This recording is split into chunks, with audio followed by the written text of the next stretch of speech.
जबकि आप देख सकते हैं कि बेरोजगारी का आलम क्या है कि 35,000 के आसपास सीट के लिए 1.25 करोड़ विद्यार्थी फॉर्म फिलअप करते हैं। रेलवे जो है और खासकर मुंबई बोर्ड कान में तेल डालकर सोया हुआ है। उन्हें ये याद नहीं है कि उन्होंने एक परीक्षा लिया था और उसमें बहुत सारे कैंडिडेट ऐसे हैं जिनका उन्हें नियुक्ति करना है और उनकी सारी प्रक्रिया पूरी हो चुकी है। CBT 1, CBT 2, CBT 3 सारे वो कर चुके हैं। पहले रेलवे का एग्जाम एक पद के लिए 10 कंपटीटर होते थे, लेकिन अब जो है 10 पोस्ट के लिए एक व्यक्ति रह गया है। तो उसको चूज करना है कि कौन सा पोस्ट हमको लेना है और कौन 9 पोस्ट हमको छोड़ देना है। ग्रुप डी एग्जाम मैं आपको बताता हूँ, आज से 10 साल पहले जो भी रेलवे के बच्चे तैयारी करते थे वो चुपके से ग्रुप डी का फॉर्म फिलअप किया करते थे। उन्हें शर्म आता था कि ग्रुप डी में मैं फॉर्म फिलअप कर रहा हूँ। लेकिन बेरोजगारी ऐसी है, नौकरी की इतनी ज़्यादा ज़रूरत है कि आज ग्रुप डी भी होना एक बहुत ही शान का बात माना जाता है कि हमने रेलवे में नौकरी निकाल लिया। आज तक आपने ज्वाइनिंग नहीं कराया और आप राज्यसभा में कहते हैं कि सीटें हमारे पास खाली है। क्या ये लॉलीपॉप दिया जा रहा है? क्या कैंडिडेट्स को ये दिखाया जा रहा है कि भविष्य में बहालियाँ आएंगी? पढ़ाई करते हैं, उनके माता पिता भी कोई बहुत ज़्यादा पढ़े लिखे या नौकरी पेशा वाले लोग नहीं होते हैं। ज़्यादातर के सब्जी बेचना, ठेला लगाना, मजदूरी करना उनके बच्चे हैं ये, और अपने दम पर ये मैट्रिक इंटर ग्रेजुएशन किए हैं और उनका आपने 3 साल से सब कुछ करके उनको ज्वाइनिंग आपने नहीं दिया, स्टैंड बाई में रखा हुआ है। ये कैसा मानवता है? नमस्कार, आप देख रहे हैं द इंडिया टॉप। मैं हूं आदेशपुरी। अभी पूरे देश में RRB NTPC को लेकर छात्र जो हैं वो काफ़ी आक्रोशित हैं। आपको बता दें कि कल ही ट्विटर पर ट्रेंड चलाया गया और बहुत ही मिलियन में वो बहुत ज़्यादा ट्रेंड हुआ, ट्रेंडिंग में नंबर 1 बना रहा। हालांकि छात्रों का आरोप रहा कि उनके ट्वीट्स डिलीट किए जा रहे थे और हमने भी देखा था कि ट्वीट्स बढ़ने के बाद वो डिलीट हो रहे थे।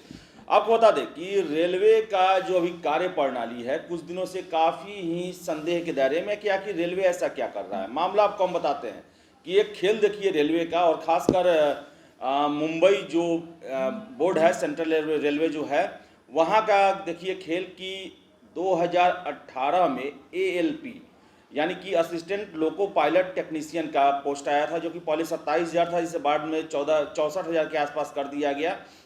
और आपको हम बताएं कि 812 ऐसे कैंडिडेट उसमें रहे हैं मुंबई बोर्ड में, जो सेंट्रल रेलवे है वहाँ पर, कि उनका मेडिकल और ये सब कुछ करा लिया गया और उन्हें स्टैंड बाई पर रख दिया गया, वेटिंग के लिए एक तरह से कहा दिया जाए।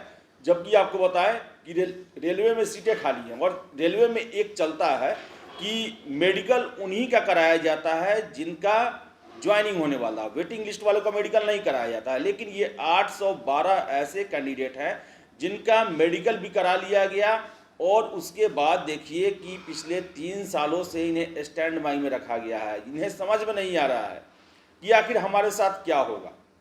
आपको बताएं कि बहुत सारे छात्र हमको मैसेज भेज रहे हैं और ये बातें उठाने को कर रहे हैं। उनका कहना है कि हमने न जाने कितने सेंट्रल मिनिस्टर से भेंट किया, 50 सांसदों को हमने ज्ञापन दिया, शिक्षकों के पास गए कि अगर आपके लिंक्स हो रेलवे मिनिस्ट्री से तो आप इन्हें सॉल्व कराएं।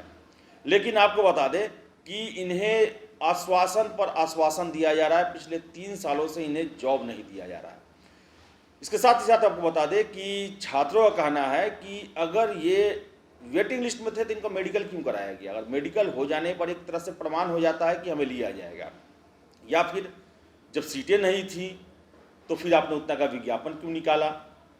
विज्ञापन निकाला आपने तो उतनी सीटों पर आप क्यों नहीं भर रहे हैं? आपको बता दें कि 3,888 पद के लिए मुंबई जो सेंट्रल रेलवे है उसको बहाल करना था टेक्नीशियन को, और इसमें जो हमको लोग भेजा जा रहा है कि जो 350 रिक्त पदों पर मल्टी स्किल्ड स्टाफ नियम के अंतर्गत दूसरे ट्रेड वालों को मौका दिया जाए।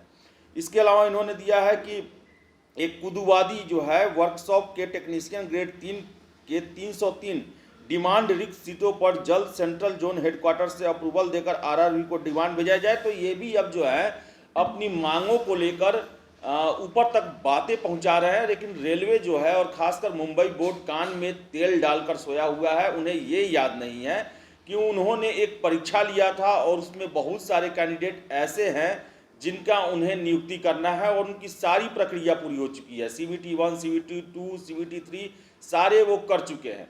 तो मुझे समझ में नहीं आ रहा कि आखिर रेलवे में क्या चल रहा है। अगर आप देखें एनटीपीसी के एग्जाम में, यानी कि नॉन टेक्निकल पॉपुलर कैटेगरी में, उसमें पहले ही फेज में एक नया प्रयोग कर लिया गया और उस प्रयोग के कारण रेलवे बोर्ड को 7 लाख प्लस रोल नंबर तो मिले, लेकिन परीक्षार्थी 2.5 लाख के आसपास ही मिले हैं।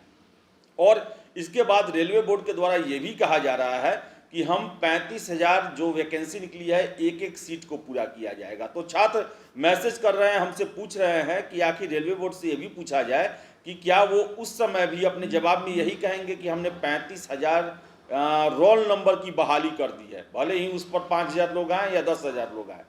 और ऐसी स्थितियां बन गई है रेलवे में कि पहले रेलवे का एग्जाम एक पद के लिए 10 कंपटीटर होते थे, लेकिन अब जो है 10 पोस्ट के लिए एक व्यक्ति रह गया है। 10 उसको चूज करना है कि कौन सा पोस्ट हमको लेना है और कौन 9 पोस्ट हमको छोड़ देना है। जबकि आप देख सकते हैं कि बेरोजगारी का आलम क्या है कि 35,000 के आसपास सीट के लिए 1.25 करोड़ विद्यार्थी फॉर्म फिलअप करते हैं। ग्रुप डी एग्जाम मैं आपको बताता हूँ, आज से 10 साल पहले जो भी रेलवे के बच्चे तैयारी करते थे वो चुपके से ग्रुप डी का फॉर्म फिलअप किया करते थे। उन्हें शर्म आता था कि ग्रुप डी में मैं फॉर्म फिलअप कर रहा हूँ। लेकिन बेरोजगारी ऐसी है, नौकरी की इतनी ज़्यादा ज़रूरत है कि आज ग्रुप डी भी होना एक बहुत ही शान का बात माना जाता है कि हमने रेलवे में नौकरी निकाल लिया, मेरा जीवन यापन हो गया। उसके लिए भी बताएं 1 लाख के से कुछ ज़्यादा है ग्रुप डी का पोस्ट, उसके लिए भी 1 करोड़ से ज़्यादा अभ्यर्थी हैं। ऐसी स्थिति है बेरोजगारी की कि एक सीट पर न जाने कितने हजार लड़कों का फाइट है। और वहाँ पर जो रेलवे है वो 2018 की वैकेंसी में लगभग 812 ऐसे कैंडिडेट हैं जिनके रिजल्ट पूरा सब कुछ क्लियर करने के बाद उन्हें स्टैंड बाई में रखा गया है। ये नहीं है कि वेटिंग लिस्ट है, स्टैंड बाई है। जबकि 64,000 पदों की बहाली निकली थी, पूरा प्रोसेस करके A to Z। एक तरह से कहें जिन कैंडिडेट्स को फाइनल जॉब दिया जाता है वो सारा प्रोसेस कर लिया गया उनका, उसके बाद उन्हें कॉल नहीं किया जा रहा है कि आप आकर नौकरी ज्वाइन करें, या फिर कोई भी कारण नहीं बताया जा रहा है। जबकि आपको बताएं कि सीटों की बात करें हम, पिछले साल जुलाई में रेलवे मिनिस्टर राज्यसभा में कहते हैं कि 3 लाख प्लस सीट जो है वो देश में रेलवे के में खाली हैं और 1,40,000 जो है पोस्ट वो ऑन प्रोसेस है। 1,60,000 अभी भी उसके लिए कुछ नहीं किया गया है। तो आखिर आप जो है 2018 के वैकेंसी पर आज तक आपने ज्वाइनिंग नहीं कराया और आप राज्यसभा में कहते हैं कि सीटें हमारे पास खाली है। क्या ये लॉलीपॉप दिया जा रहा है? क्या कैंडिडेट्स को ये दिखाया जा रहा है कि भविष्य में बहालियां आएंगी? जबकि एक बहाली आप 3-4 सालों में पूरा नहीं कर पाते हैं। आपके पास कितना संसाधन है, इतना बड़ा मशीनरी है रेलवे का। और रेलवे ऐसा नहीं है कि कोई पहली बार इतना बड़ा एग्जाम ले रहा है, पहले हमेशा एग्जाम होता था, हर एक सप्ताह एग्जाम हुआ करता था और रेलवे सफल तरीके से उसे पूरा कराती थी। कभी भी रेलवे के परीक्षा पर कभी आरोप नहीं लगा, कभी उंगली नहीं उठा। लेकिन जब से ये ऑनलाइन क्या किया गया कि जल्दी परीक्षा होगा, ज़्यादा सटीक होगा, आप ही देखिए ना कैसे जल्दी होगा। आप परीक्षा लेने में 8 महीना लगा दिए एनटीपीसी का। हाँ, बीच में कोरोना आया था, 2-2.5 महीने नहीं हो पाया, लेकिन फिर भी ग्रुप डी भी लिया जाए तो 3-4 महीना आपको डेली परीक्षा चलेगा तो 3-4 महीना इसमें लगेगा। उसके बाद से बताएं कंप्यूटर जहाँ पर सेंटर जो होता है लैब, वहाँ पर भी आरोप लग रहे हैं कि उनकी भी सेटिंग चल रही है।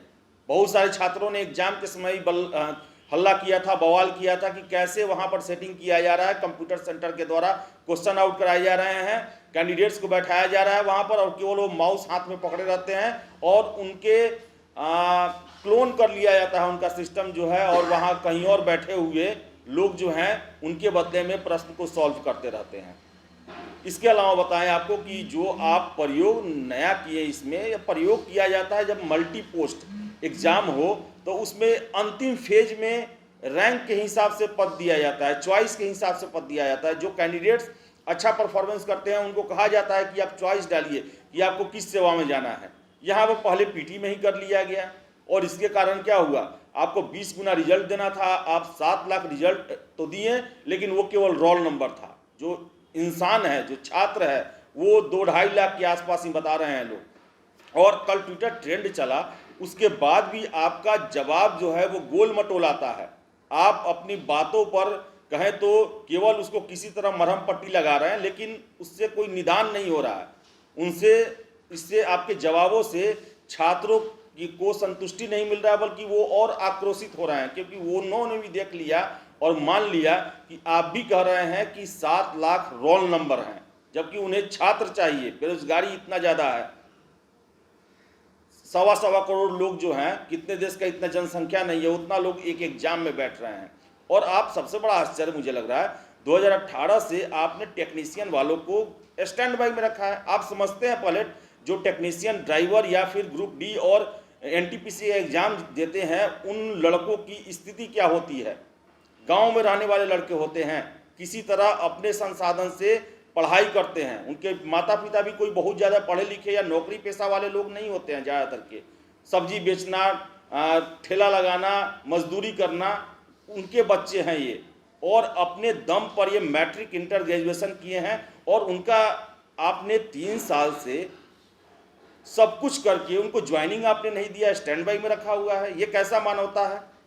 भारतीय रेल के बारे में कहा जाता है, इतिहास से ही कहा जाता है कि भारतीय रेल ने मानवता की सेवा की है, जात पात को और क्षेत्रवाद सभी को खत्म किया है, एक भाव से सबकी सेवा की है। और उसमें जो आप भर्ती लेने जा रहे हैं, उनके साथ ऐसा अन्याय किया जा रहा है, भेदभाव किया जा रहा है। तो क्या कारण है कि आखिर रेलवे इनकी नौकरी नहीं दे रही है। और राज्यसभा में रेलवे मंत्री जाकर ये कहते हैं कि हमारे पास 3 लाख से अधिक सीटें खाली हैं, जबकि सीट भरने के लिए जो सब कुछ करके बैठा हुआ है आपके भरोसे, उसका सुध लेने वाला कोई नहीं है। तो ये लॉलीपॉप देना बंद किया जाए, और जो भी छात्र हैं, जो जिसका आपने चयन किया, जिसको आपने कॉल किया, उनको कॉल किया जाए, उनको नौकरी दिया जाए, और समय से नौकरी दिया जाए। ये तड़पा के 4 साल 5 सालों में नौकरी देना नहीं माना जाता है। तो फिलहाल इस वीडियो में इतना ही, और हम आशा करेंगे कि रेलवे मंत्रालय इस पर जरूर कोई कार्रवाई करेगा, मुंबई बोर्ड जरूर कोई कार्रवाई करेगा, उनकी जल्द से जल्द बहाली करेगा। तो फिलहाल इस वीडियो में इतना ही। वीडियो पसंद आए लाइक शेयर करें, हमारे चैनल द इंडिया टॉप को सब्सक्राइब जरूर कर लें। धन्यवाद।